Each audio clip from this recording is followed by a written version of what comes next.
Hello and welcome to the state of Kentucky. I'm Bruce Maples, publisher of Forward Kentucky, and today we have Joanie Prentice with us to talk about what's happening in this year's General Assembly.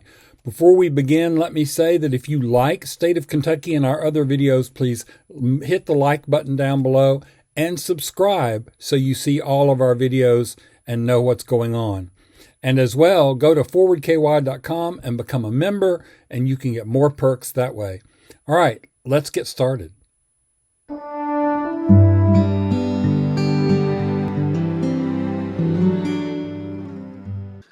Hello, everyone, and welcome to the State of Kentucky. I'm Bruce Maples, publisher of Forward Kentucky, and today with me is Joanie Prentice. Joanie, welcome to the State of Kentucky.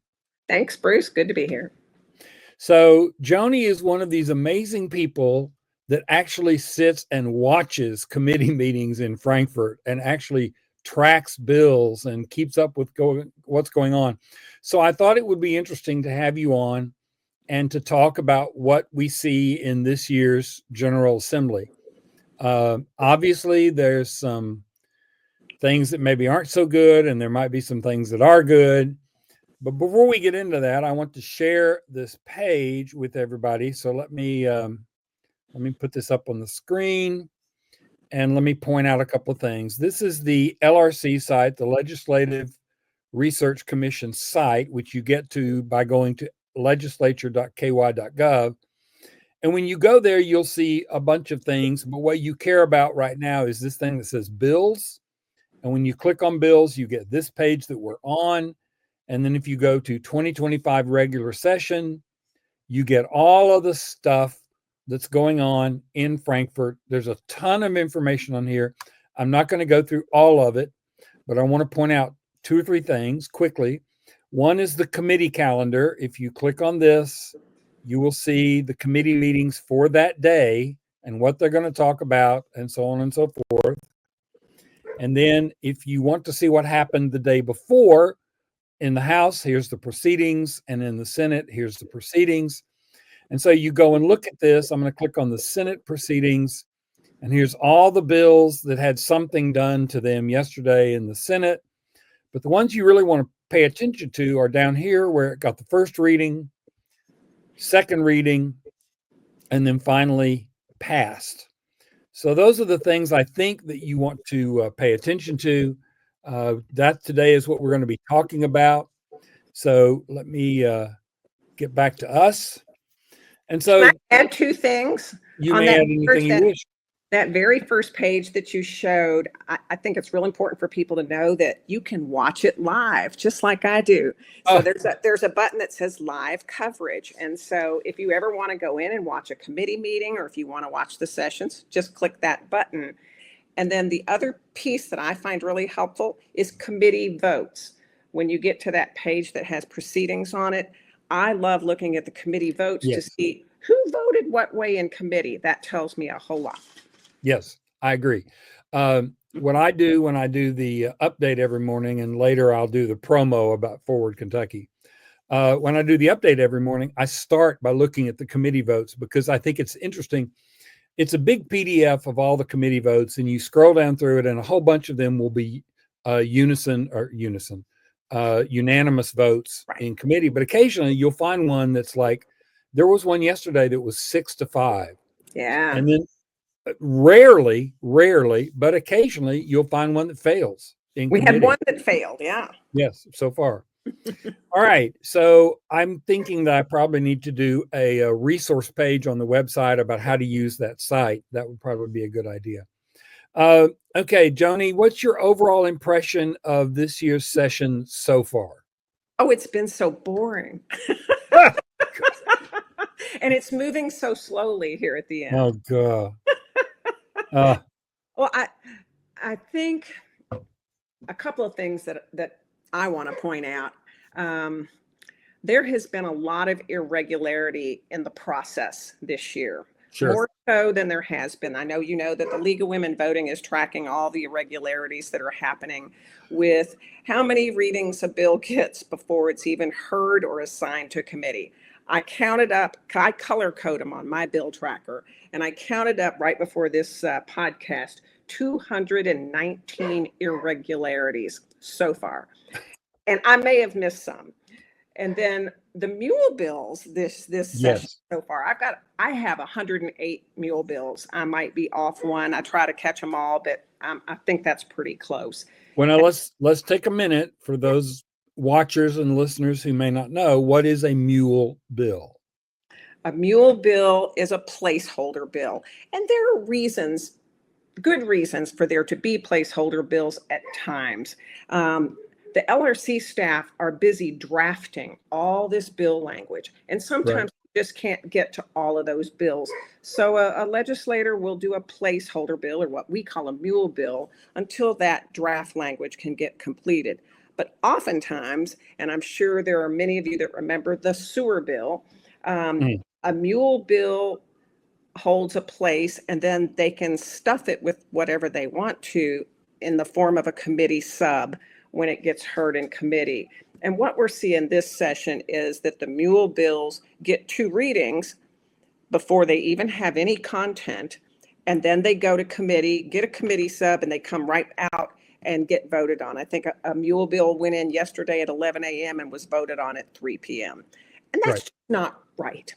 I mean, it might be possible, but it's just not right. And it excludes the public from being able to participate in the process. You can't get to a committee meeting because you don't know what it's going to be about. You don't even know if it applies to something you're interested in. So I really find that part discouraging. I have been impressed with a couple of other things. One is that the Republican leadership, and we need to be very plain with everybody, that everything that's happening in Frankfurt is controlled by the Republicans. The Democrats have no power really at all. And out of the Republicans, we're talking about President Robert Stivers in the Senate and Speaker of the House, David Osborne, in the House. So those 2 gentlemen are pretty much steering the train, as it were.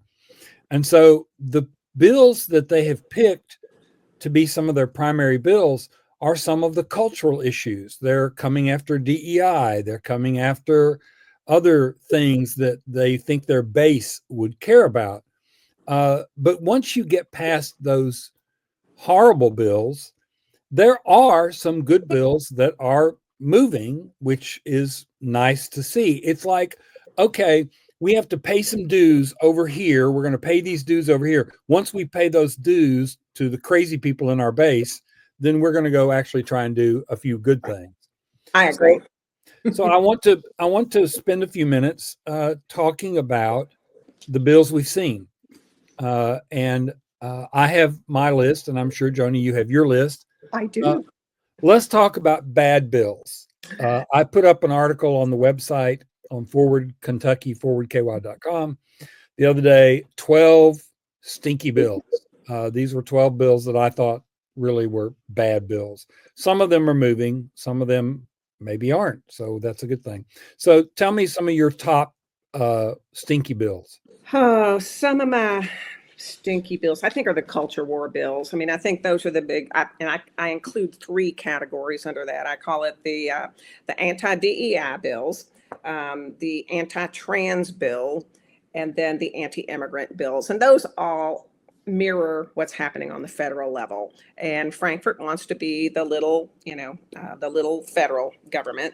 And so bills like House Bill 4 that passed out of committee after a contentious debate yesterday, Decker's bill that would do the anti-DEI stuff all through the university. I mean, basically just erase DEI from every piece of language, plus do some oversight and make them do some reporting, some onerous reporting. Yes. All the time about, what they're doing. So that one is posted for passage today. Again, that was one of those bills that got readings before it got heard in committee. And so now it's on the calendar to be voted on today, and it will pass. And that makes me sad. It will, let's say it will pass in that chamber. Yes, it will pass in that chamber, and then it'll be up to Stivers and I will say Givens to make a decision on whether that gets heard in the Senate. Right. And moves forward. They may stall it out and just not do anything with it after, the base has been fed from the House, like you said. Yeah, I So agree. what's the bill number? It's House Bill 4.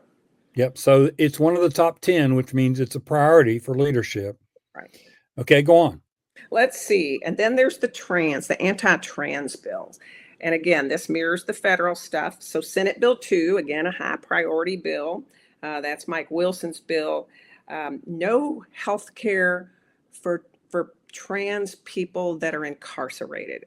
And mostly that is about medicine. And that came out of a report that they heard in an administrative reg that that trans people were getting medicines that are being paid for by the state, and that just Right. blew their mind. Right. So they needed to stop that for sure. So the bill says that the state won't provide those medicines to those people. These are medicines that people have been on sometimes for years. Right. And they said, now, if a doctor says it'll be really injurious to their health, then we can wean them off, but they're going to stop them. You know, I just find that cruel and unusual punishment. Sure. And some of these people haven't been convicted. So it's just, I don't know. I find that one really ludicrous. Yeah. So that's Senate Bill 2. And then another anti-trans one is House Bill 495. That's Hale's bill. And that's the one that allows and protects conversion torture. And that's for our LGBTQ plus community. And Governor Beshear did an executive order that said that conversion therapy was banned. They call it conversion therapy. I call it conversion torture. So conversion torture would be banned on people covered by state plans. That's all he could do with his executive order. This one would allow therapists to do conversion torture and be protected. So I find that be protected that's from liability. Yes, and protected from liability. Yeah, and that's posted for passage. So that one is moving. And then on immigrants, Philip Wheeler put out Senate Bill 151, and that's that no tax dollars, no state tax dollars can be used to pay undocumented immigrants or asylum seekers for any goods or services. So if an employer has a construction company, he's got a state project bid, and he hires some undocumented workers because he can't get anybody else to do that work, then that undocumented worker shouldn't be paid. Now, this will allow nefarious contractors to not pay undocumented workers. I mean, it's just wrong. And most of these people that come, whether they're documented or not, they are some of the hardest working people you will ever meet in your life. Give me a crew of immigrants any day to work on my roof, and I just had that done.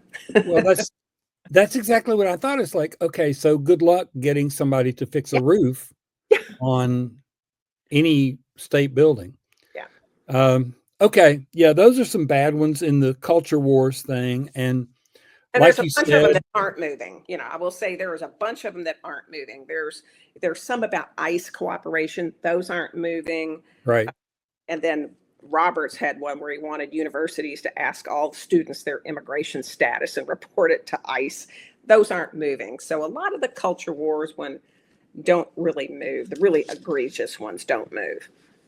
The other thing that I think is an overriding theme is antagonism toward Governor Beshear. That was my next topic.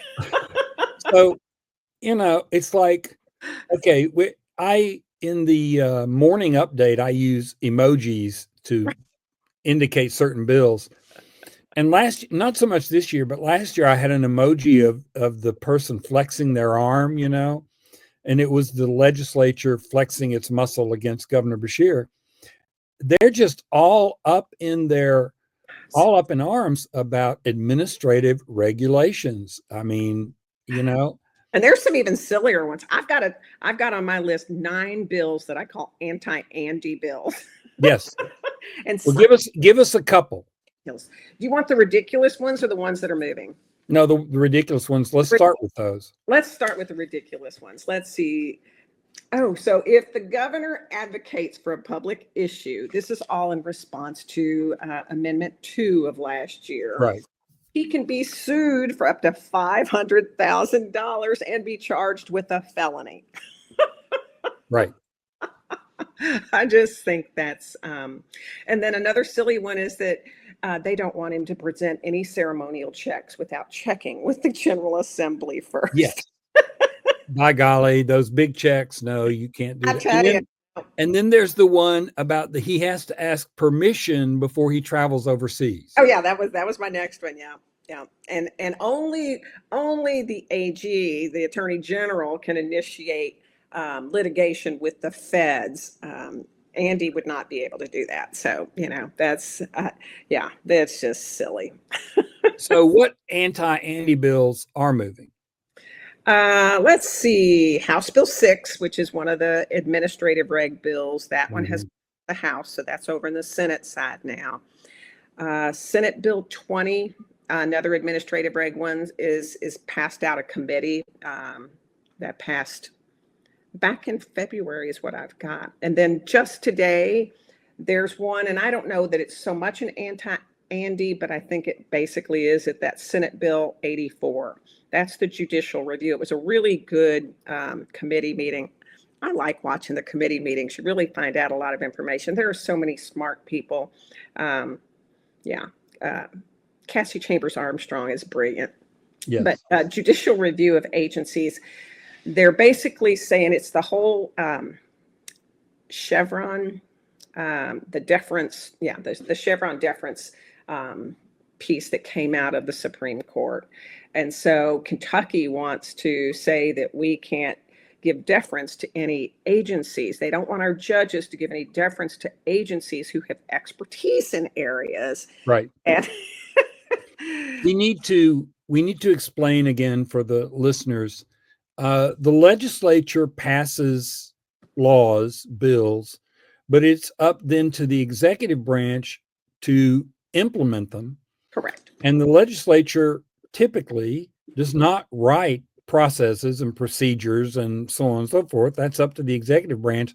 And so you have these agencies that in order to execute the laws, they pass or they put in place regulations.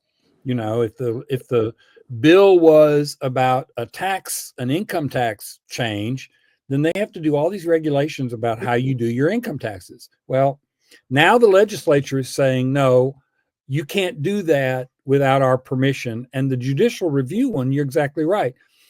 You can, if I remember correctly, Joanie, they said you can't even have somebody from the agency representing the agency in the hearing. The agency cannot be in the hearing. Wouldn't surprise me. Okay. All right. So the bigger piece is one of the legislators, Democratic legislators, I can't remember which one, they brought out a really good point. There are 2 levels of administrative reg review already in the legislature. So when the executive branch promulgates those regulations, it gets reviewed by the administrative reg committee, and then it also gets reviewed by the originating committee. So there's 2 levels of review already. So I guess I just don't see the problem other than it's a power grab. Yeah, of course. All right. So we've got the culture war bills. Yeah. We've got the anti-Andy bills. Yeah. So beyond those, what are some other, let's say, top 2 or 3 or 4 bills that you see as bad? The health bill, the taking the fluoride, the optional taking fluoride out of the water. Kentucky has some of the worst dental statistics in the country. We are near the bottom. And for us to consider making it optional to have fluoride in the water just because of an RFK anti-vaccination, anti-fluoride stance, I mean, it just blows my mind. As a nurse, I just can't hardly fathom why we would do something that is documentedly wonderful. And talk about playing into stereotypes. Yeah. I mean, everybody thinks of Kentucky as a bunch of toothless hillbillies. Well, now we're going to have a bunch of toothless hillbillies because we're getting rid of fluoride. Well, and then the other point that was brought out is how much money it's going to cost us. I can't remember the statistic, Bruce, but it's like a third of our kids are on Medicaid, and there aren't many dentists that will take Medicaid. So you're going to have a whole bunch of kids with tooth decay and tooth rot and needing teeth being pulled, number one, because they can't get into a dentist. And, you know, I mean, it's just going to blossom the cost of dental care. And it's going to impact health. If you talk to most dentists, they will say they can look in a person's mouth and tell you what the general status of their health is. Right. Mouth care is huge. So let's see what else. Environment. Senate Bill 89. It is, there are a number of environmental bills. Again, did you know that coal is coming back? I've heard it over and over in the legislature. They need to get coal in their stockings. I mean, yeah, that's right. That's right. All those jobs are coming back. All those jobs are coming back. But Senate Bill 89, which has passed the Senate, right? I'm pretty sure, yeah. Yeah, it's passed the Senate. It's about, we don't need rules and regulations to protect small streams or groundwater. I thought one of the Dem legislators, I can't remember who it was, but they were talking about the explosion. I think it was Katura Heron. She was saying the explosion at the plant in Clifton. Says, what happens with all those chemicals and things that go into the water? If you don't have environmental regulations that look at what happens to those smaller streams, then what are we doing? You know, do we want unsafe drinking water? Do we want, you know, hazardous conditions in our water supply? So I find that another bill that is just sad, but it looks like it's going places. So let me name a couple of mine. And I don't have my list in front of me, so you'll have to help me with numbers. Okay. There's the My Religion Trumps Your Healthcare. 132. Yeah, if your healthcare need offends my religion, I don't have to provide you with healthcare. Right. That one just floors me. Yes, I agree. Yeah, I think. I guess it's SB 60. That is the expanding religious liberty, and it is so vaguely written that basically anything could be called, well, that's hurting my religious liberty. And of course, what it is about fairness laws. Sure. It's about, you can't have a fairness law because that offends my religion. So I get to discriminate against anybody I want in the name of religion. And you can sue. Yes, you can sue. So they call it jackpot justice, because all of these out-of-town groups come in and make up these lawsuits and can make a whole bunch of money by suing. So yeah. And the thing that has always fascinated me is that this is the justification that was used against interracial marriage 50, 60 years ago. You can't have a black and a white getting married because that offends my religion. Well, you know, we're going right back to that here in Kentucky. Yeah. That's another bad bill. It's the Christian nationalist bills that just make me want to throw things. Absolutely. Okay, I think we've hit a number of bad bills. Do we have any good bills to talk about? There are good bills. Can I talk about the one that's near and dear to my heart first? Well, sure. And I know which one it is. Which one it is. Senate Bill 27 passed out of the Senate. It is going to allow a Parkinson's data registry to be initiated here in Kentucky. They think implementation, if it all passes, would be in 2027. This is part of an effort by the Michael J. Fox Foundation to do nationwide data gathering. All the information would be, you know, just statistical information, no name, no date of birth or anything like that. So it would be a lot of statistical data with privacy protected that will help with research. So I wrote as soon as I saw this bill pop up, I wrote an email to Senator Storm, who was the primary sponsor. And, the funny story was during committee meeting, a woman from Eastern Kentucky spoke on the bill. And at the end, she says, now I've heard that it takes a year or two or three to get these bills to really get passed in these chambers. She said, I don't have that kind of time. I have Parkinson's. I'm 69 years old. I'm going to be 70 next year. And she says, and looking at you all, I can pretty much guarantee you that one or more of you all probably already have Parkinson's. You just don't know it yet. It was a great, she did a wonderful job with her testimony, but I'm excited about that one. So, but that's near and dear to my heart. Go ahead. There's the maternity leave for state employees. That one seems to be moving, and that's a good bill. Yep. Tell me a couple of your good ones. House Bill 291. I'm pretty engaged in criminal justice and kind of making sure that people aren't left by the wayside. This gives the judges discretion in the sentencing phase. If a person who is convicted and looking at sentencing is a primary caregiver for a dependent child, that the judge may take that into consideration in their sentencing, because they're wanting to try to keep the negative effects to families from multiplying when someone gets convicted. And these are lower level crimes, but I'm glad that it gives some discretion to the judges. And then another one for people who have been convicted of crimes, there is a process where you can apply and get a predetermination from a public employee type. Say you need training in a licensed occupation for a licensed occupation. You can get a predetermination to see if you're eligible. And that is House Bill 87. So I really like that one, that rather than somebody go out and do a bunch of training and education and then find out they really can't be in that because they have a prior conviction. So I think it's a good one. What the other thing that is frustrating, just like there are bad bills that don't move, there are good bills that don't move. We used to have a rule that every bill had to go to the Committee on Committees, but not every bill had to be assigned to a committee. So you could see, okay, well, this one's not even assigned to a committee, so it's not going anywhere. Now they have a rule that every bill that gets filed has to be assigned to a committee. So you don't know really if it's going to move or not. Right. Harder. But some of the good bills, we have every session, we have abolished the death penalty. That doesn't go anywhere. Every session we have felon voting rights, restoration of felon voting rights. That one usually doesn't go anywhere. Right.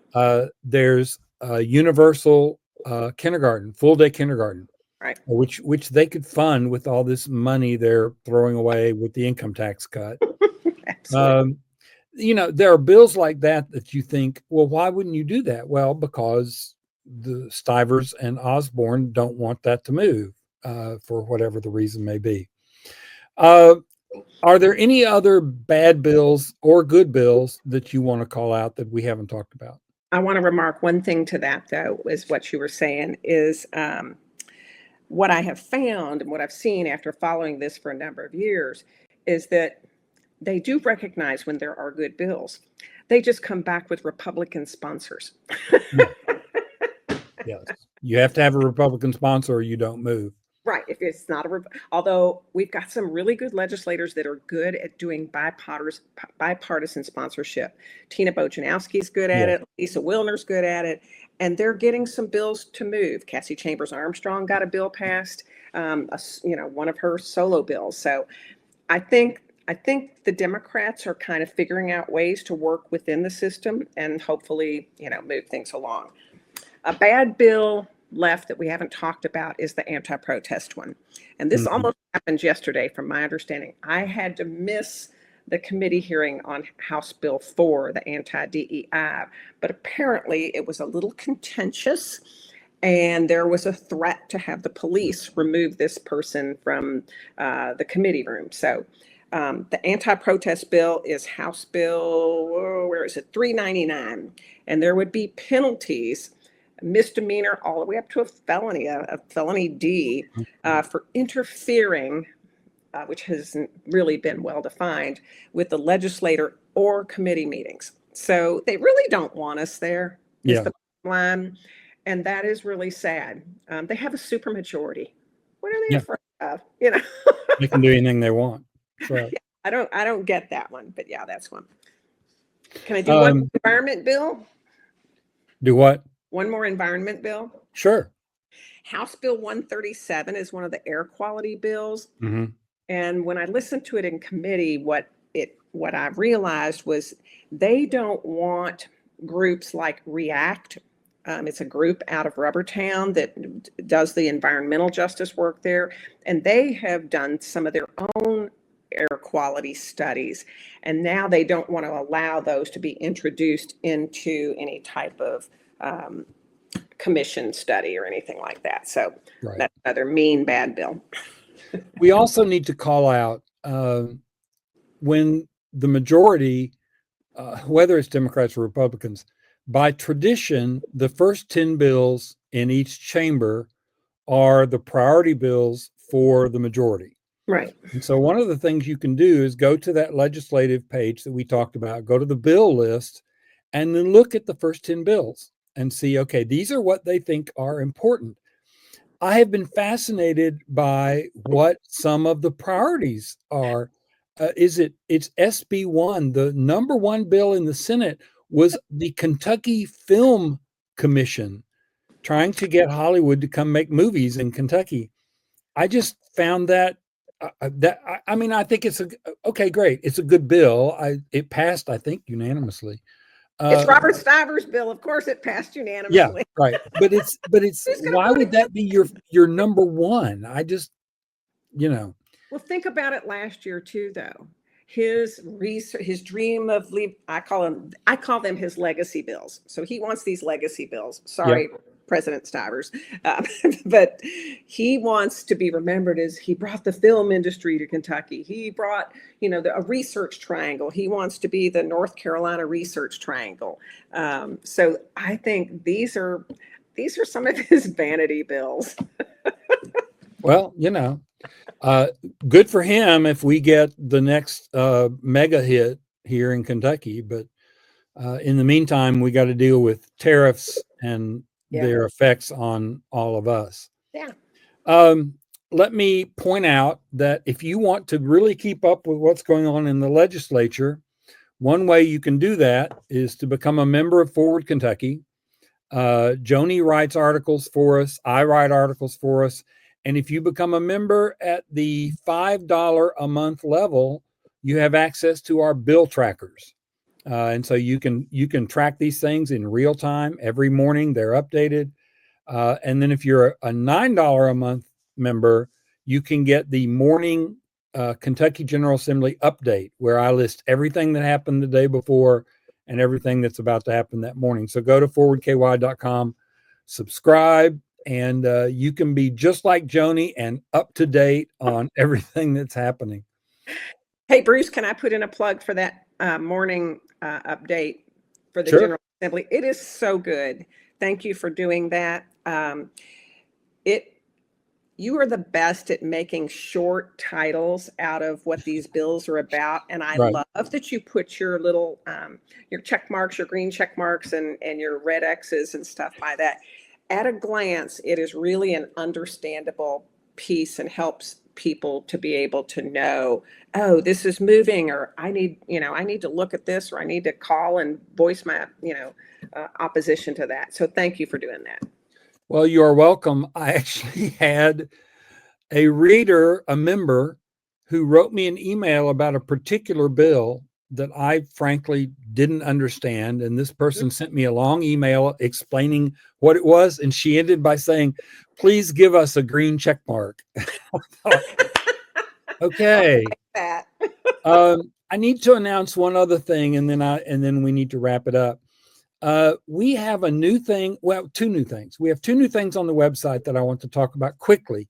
One is the visual bill tracker, which is basically a list of all the key legislation that we care about. It's not every bill, it's just the ones that we have listed in our key legislation. But it is a grid showing how far the bill has moved. And so you can scan down through there and go, oh, well, here's a bill that, wow, it's crossed over, and look at that. And it's red for bad and green for good. So that's one tool. And then I haven't done this for the last couple of years, but we are putting up our legislator scorecard. It's actually already up. So you can see how people are scoring. And this year, unlike the last time we did this, it was pretty much blue and red. I mean, it was pretty obvious which way things were going. And so the blue people were the good people and the red people were the bad people. Well, this year it's really mixed up in the middle. There are some Republicans who are higher than some of the Democrats, and there's actually a couple of Democrats that are way down here. And so you're like, that's interesting.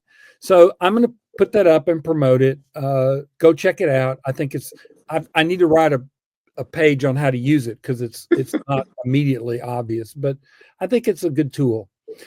Joanie Prentice, the bill tracker extraordinaire person, bless her heart. She actually watches the committee meetings for us. She deserves hazard pay for sure for doing all of this. Joanie, thank you for all you do. Thanks. And I may have you on again once session is over and we can celebrate the good ones, commiserate about the bad ones, and see if we've done any good this year. Thanks for being with us. Well, I'm happy to be here, and thanks for all the good work that you do. It's a team effort, always. It is. It is. Thanks. All right.